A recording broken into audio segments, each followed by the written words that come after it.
SS এডুজনের পাওয়ার পয়েন্টের আজকের second ক্লাসে আমরা আরো অনেক কিছু অপশনস দেখাবো, যার মধ্যে আমরা চলে যাব ডিজাইন ট্যাবে বা ট্রানজিশন ট্যাবে।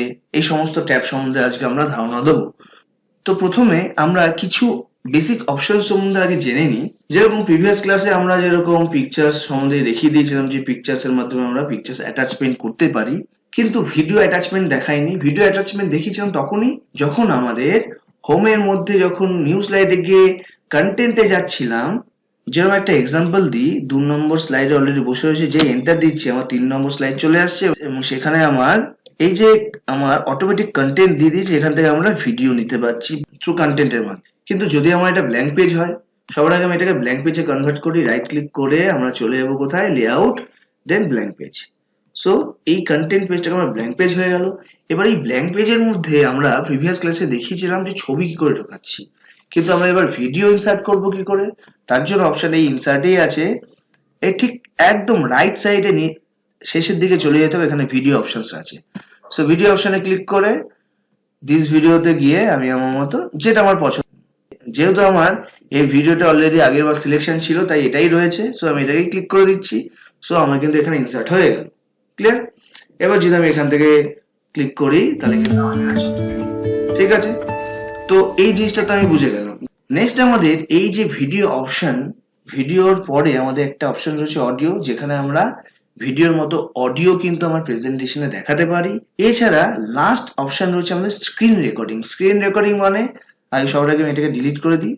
স্ক্রিন রেকর্ডিং এর মাধ্যমে আমরা কি করতে পারি, সাপোজ আমি কোনো কিছু একটা ওয়ার্ডে বা এক্সেল কিছু একটা দেখাচ্ছি, সাপোজ আমি এই জায়গাতে কিছু একটা দেখাচ্ছি বা স্ক্রিন মাউস নাড়াচ্ছি বা কিছু একটা করছি, তো সমস্ত কিছু কিন্তু আমার থ্রু স্ক্রিন রেকর্ডিং এর মাধ্যমে রেকর্ড হতে থাকবে। একটা এক্সাম্পল দিলেই আমি বুঝতে পারবো। আমি এখানে ওয়ার্ড খুলছি, জাস্ট আমি ওয়ার্ড খুলছি তোমাদের দেখানোর সুবিধার্থে, আর কিছুই না। তো আমি এখানে এই অবস্থায় থাক, ঠিক আছে। এবার আমি স্ক্রিন রেকর্ডিং এ ক্লিক করছি। ক্লিয়ার? সো স্ক্রিন রেকর্ডিং এ ক্লিক, এবার সিলেক্ট এরিয়াটাকে আগে সিলেক্ট করে নিচ্ছি যে কোন জায়গায় আমি রেকর্ড করতে চাইছি। সবার আগে আমি এই এরিয়াটাকে রেকর্ড করতে চাইছি, সিলেক্ট করে নিলাম। ঠিক আছে, এবার রেকর্ডিং অপশনে ক্লিক করে দিলাম। এবার আমি যেই জায়গাটা চাইছি, সাপোজ আমি ওয়ার্ডে এই জায়গায় আমি কিছু দেখাতে চাইছি, তো এটা কিন্তু আমার রেকর্ডিং হতে শুরু করেছে এবং রেকর্ডিং হচ্ছে অলরেডি, এমন নয় যে রেকর্ডিং হচ্ছে না। সো এখানে গিয়ে আমি যা লিখবো, সাপোজ আমি লিখছি র্যান লিখে আমার ফার্স্ট ব্র্যাকেট দিয়ে ক্লোজ করলাম, করার পরে যেই এন্টার দিচ্ছি, সো আমার এখানে ডিটেলসটা চলে এলো। তো এই জিনিসগুলো কিন্তু সব রেকর্ড হচ্ছে। This is SCR screen recording process, this is screen recording process. Okay, এই যে জিনিসটা আমি লিখলাম এবং এই সমস্ত কিছু কিন্তু আমার অলরেডি রেকর্ড হচ্ছে। এবার আমি চলে যাচ্ছি আমার পাওয়ার পয়েন্টে, এই জায়গাটায় যাচ্ছি, গিয়ে এখানে পজ করে দিচ্ছি।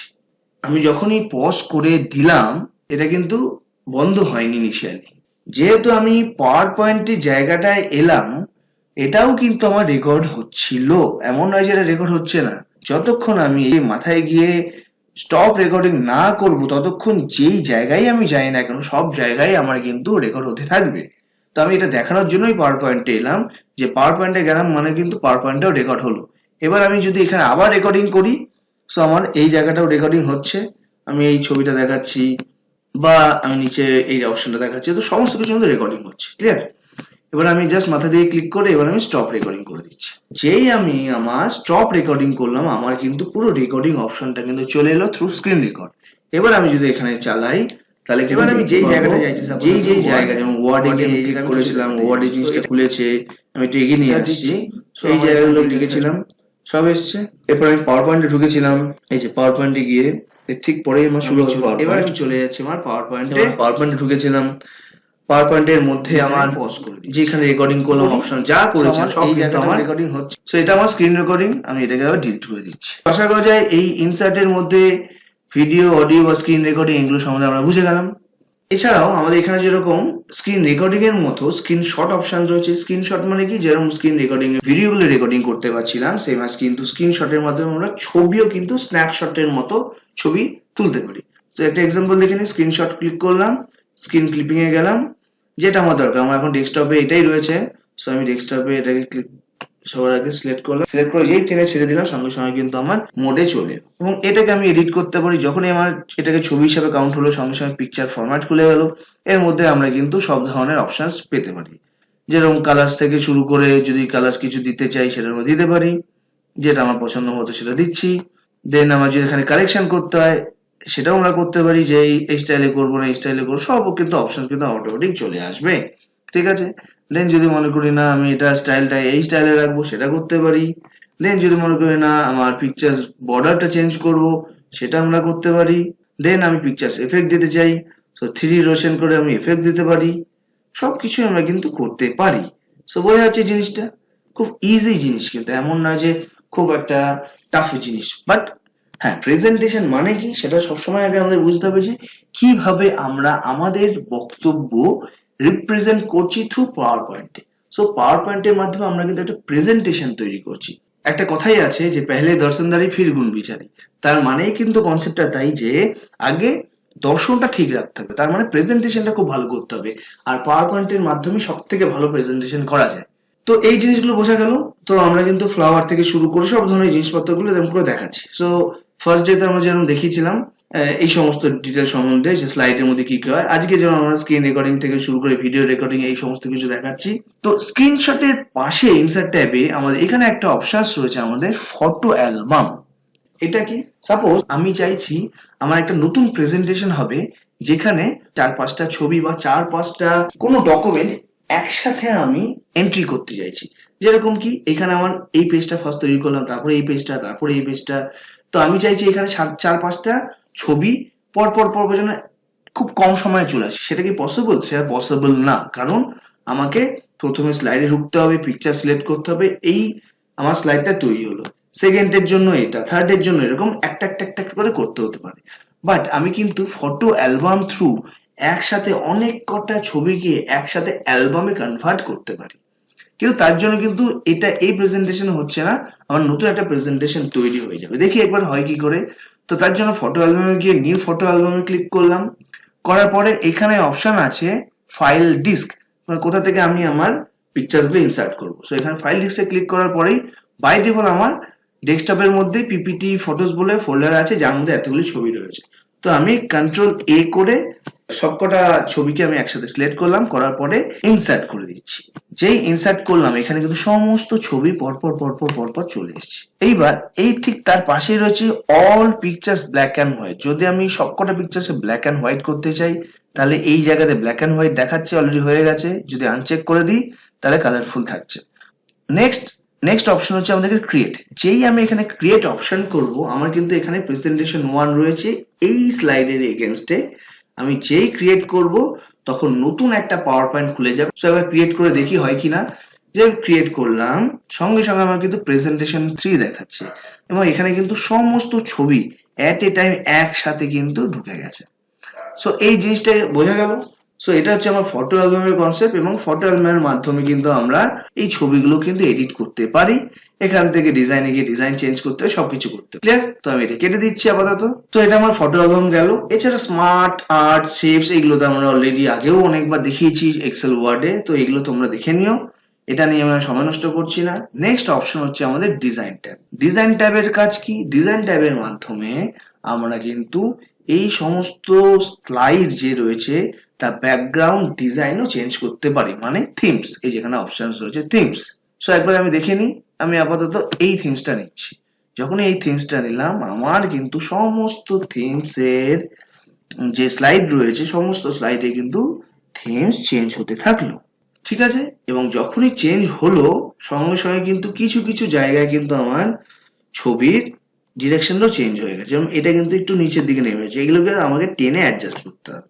ওকে, বা আমি অন্য কিছু নিতে পারি। আমি আমার এর মধ্যে বাই ডিফল্ট প্রচুর আমাদের অপশনস রয়েছে, যেটা দরকার আমার সেটা কিন্তু আমি নিতে পারি। এটা বোঝা গেল। এইভাবে কিন্তু আমরা স্লাইডের থিমসও চেঞ্জ করতে পারি। তো লাস্টের স্লাইড আমার এন্ড স্লাইড রয়েছে, এন্ডে গিয়ে আমি কিছু লিখতে পারি, নাও লিখতে পারি, ডিপেন্ড অন। সো আমি এখানে এন্ড এর মধ্যে কিছুটা লিখে দিই যে দি এন্ড বলে। ঠিক আছে, দি এন্ড।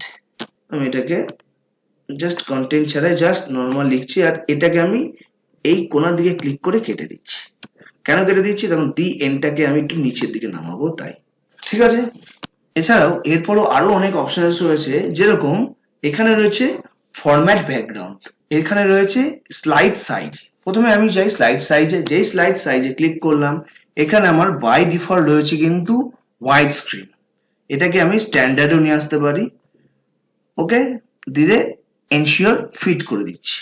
সো আমার কিন্তু এটা স্ট্যান্ডার্ডে কনভার্ট হয়ে গেল। এই যে দেখা যাচ্ছে যে আমার কিন্তু এই যে পাওয়ার পয়েন্টটা, আমার স্লাইডটা কিন্তু আগে অনেকটা বড় ছিল, এখন কিন্তু এটা স্ট্যান্ডার্ডে চলে এলো। আবার আমি এটাকে কিন্তু ওয়াইডও কনভার্ট করতে পারি, সেটা নিয়ে কোনো অসুবিধা নেই। সো এটা কিন্তু আবার চড়া হয়ে গেল। নেক্সট আমার এখানে অপশন রয়েছে ফরম্যাট ব্যাকগ্রাউন্ড। ফরম্যাট ব্যাকগ্রাউন্ডের কাজ কি, একটা এক্সাম্পল আমি এখানে নিয়ে গিয়ে দেখাই।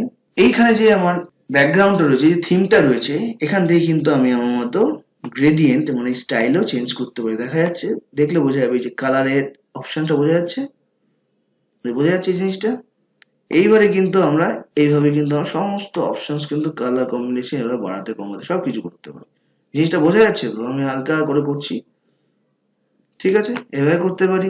এখান থেকে আমি আমার ডিরেকশন চেঞ্জ করতে পারি, কালারের ডিরেকশন আমি চেঞ্জ করে দিয়েছি, এটা লেফটের দিকে চলে গেল। এই যে শেড এই অপশনটাও আমরা চেঞ্জ করতে পারি। এখান থেকে প্রচুর অপশনস রয়েছে, যেমন ট্রান্সপারেন্সি রয়েছে, আমরা কিন্তু ট্রান্সপারেন্সি একদম কমিয়ে দিলাম। ব্রাইটনেস আমি চাইলে আরো বাড়াতে পারি, ট্রান্সপারেন্সি যদি আমি একটু কমাতে চাই সেটাও কমাতে পারি। সো এটা কিন্তু পুরো সেটিংস এর অপশনস, যেইভাবে আমরা কাজ করতে চাই সেভাবেই করতে পারি। এইভাবে কিন্তু আমরা ফরম্যাট ব্যাকগ্রাউন্ডের মাধ্যমে কালার চেঞ্জ করতে পারি, বা এখানে কিন্তু আমরা কালারও দিতে পারি। যেমন এখানে আমার সলিড ফিল রয়েছে, সলিড ফিলের মাধ্যমে কিন্তু আমরা সলিড কালার দিতে পারি। তো এটা আশা করা বোঝা গেল। এখান থেকে আমি আমাদের কালারও চেঞ্জ করতে পারি, প্রচুর কালার রয়েছে, যেই কালারটা দরকার সেই কালারটাও কিন্তু আমার চেঞ্জ হবে। এই যে আমি এখন ইনিশিয়ালি এটার উপরে কাজ করছি, তাই কালারটা কিন্তু এরকম চেঞ্জ হয়েছে। আমি যদি চেঞ্জ করে অন্য কালার দিই, এটাও দিতে পারি, এটাও হবে। সো এটা করতে পারি। নেক্সট এটার জন্য মনে করছি অন্য একটা কালার দেবো, সেটাও করতে পারি। ঠিক আছে, তো ইন্ডিভিজুয়াল কালার ব্যাকগ্রাউন্ড আমরা কিন্তু দিতে পারি থ্রু ফরম্যাট ব্যাকগ্রাউন্ড। আশা করা যায় এই জায়গাগুলো ক্লিয়ার হয়েছে। সো ইনসার্টের মাধ্যমে আমরা এই সমস্ত পার্টগুলো দেখে নিলাম, যেখানে ফটো অ্যালবাম থেকে শুরু করে পিকচার্স থেকে শুরু করে স্ক্রিন রেকর্ডিং সমস্ত পার্ট বুঝে গেলাম। নেক্সট অপশন হচ্ছে আমাদের ডেট অ্যান্ড টাইম। এই ডেট অ্যান্ড টাইমের মাধ্যমে কিন্তু আমরা অনেক কিছু অ্যাড করতে পারি। যেরকম ফার্স্ট অপশন হচ্ছে এখানে ডেট অ্যান্ড টাইম অ্যাটাচ করতে পারি। ঠিক আছে, আপডেট অটোমেটিক্যালি ডেট এখানে দেখাচ্ছে। ওকে, সো ডেটটা আমি এখানে নিয়ে আসতে পারি। সো অ্যাপ্লাই অল করে একবার দেখি, যে অ্যাপ্লাই অল করছি সঙ্গে সঙ্গে এখানে কিন্তু আমার ডেট দেখিয়ে দিচ্ছে যে 27/2/2023। ওকে, এবং যখন আমি এখানে ক্লিক করলাম, আবার এখান থেকে কিন্তু নানা ধরনের স্টাইল করতে পারি এর এগেনস্টে। ঠিক আছে, সো আমি আপাতত 27/2/3 এটাকে আমি একটু টেনে দিলে বড় হয়ে যাবে। ঠিক আছে, এবং এখান থেকে আমি একটু স্পেসও বাড়িয়ে নিতে পারি, হোমে গিয়ে সাইজটা একটু বাড়িয়ে নিচ্ছি। এটা গেল ডেটের ক্ষেত্রে, ডেটটা পেয়ে গেলাম, সমস্ত পেজেই কিন্তু আমার চলে এসছে। নেক্সট আমাদের অপশনস ডেট অ্যান্ড টাইমের মধ্যেই আছে, ইনসার্টের মধ্যে ডেট অ্যান্ড টাইমিং এ এখানে রয়েছে স্লাইডার নাম্বার। আমি যদি মনে করি যে প্রত্যেক কটা স্লাইডের নাম্বার দেবো, তাহলে এখানে চেক করে দেবো, করে অ্যাপ্লাই অল করে দেবো। সো এখানে দেখে দিচ্ছে এটা 1 নম্বর স্লাইড, এই যে 1 নম্বর স্লাইড, এটা 2 নম্বর স্লাইড, এটা 3 নম্বর স্লাইড। সো এবার কিন্তু স্লাইড ওয়াইজও কিন্তু আমি দেখে নিতে পারছি, যেটা কিন্তু আমার ডেট অ্যান্ড টাইম ছাড়া এই স্লাইড নাম্বারে গিয়েও একইভাবে স্লাইড নাম্বার পেতে পারি। দেন এখানে আমার হেডার ফুটার যেটা রয়েছে, মানে এই পুরো ট্যাবটাই কিন্তু আমরা এখানেও পেয়ে যেতে পারি। যেরকম ফুটার, ফুটারের মধ্যে কি চাইছো লিখতে, ফুটারের মধ্যে আমি চাইছি যেরকম SS Eduzone, এটা আমার থাকবে ফুটারে। ঠিক আছে, করে অ্যাপ্লাই অল করে দিলাম, আমার SS Eduzone নিচের দিকে থাকবে। সো এইভাবে আমরা কিন্তু প্রত্যেক কটা স্লাইডের মধ্যে হেডার থেকে শুরু করে ফুটার থেকে শুরু করে সবকিছু এডিট করতে পারি। তো আজকের জন্য ক্লাসটা আমি এখানেই শেষ করলাম। পরের ক্লাসে বাদবাকি কাজটা আমরা করে দেখাবো প্রেজেন্টেশনে।